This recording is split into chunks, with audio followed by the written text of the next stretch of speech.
So yun mga agulong, punta tayong Talipapa, bibili tayo ng tokwa.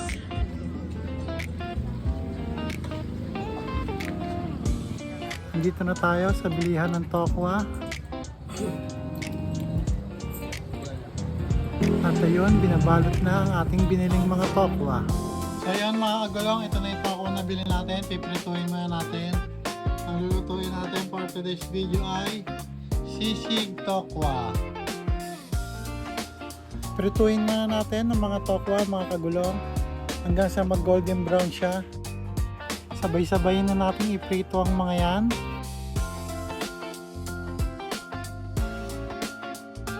Mga kagulong, tapos na natin prituhin ng mga tokwa. Yan, tapos na rin natin hiwain ng sibuyas, siling green at bawang. Ayan, tapos na natin hiwa-hiwain ng mga tokwa.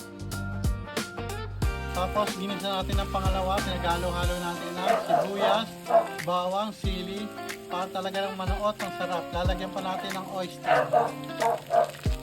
Talagang quality yan mga kagulong. Halo-haloin natin. Tapos lalagyan natin ng magic sarap pang palasa paalaga. Piu, piu, piu, piu, piu. Tapos haluin natin ulit ng bagya.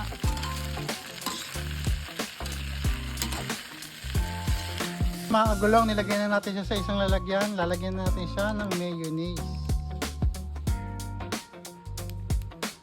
Talagang quality. Tapos oyster ulit.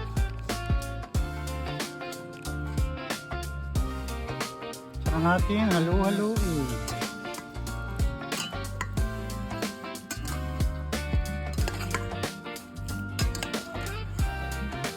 Yan na mga gulong, luto na ang ating sisig tokwa. Let's eat! Lagay na natin sa plato natin yan.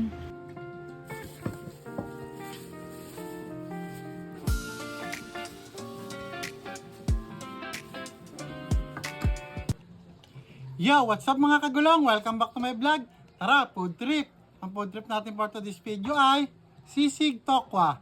Siyempre, bago tayo kakain, magpe-pray muna tayo.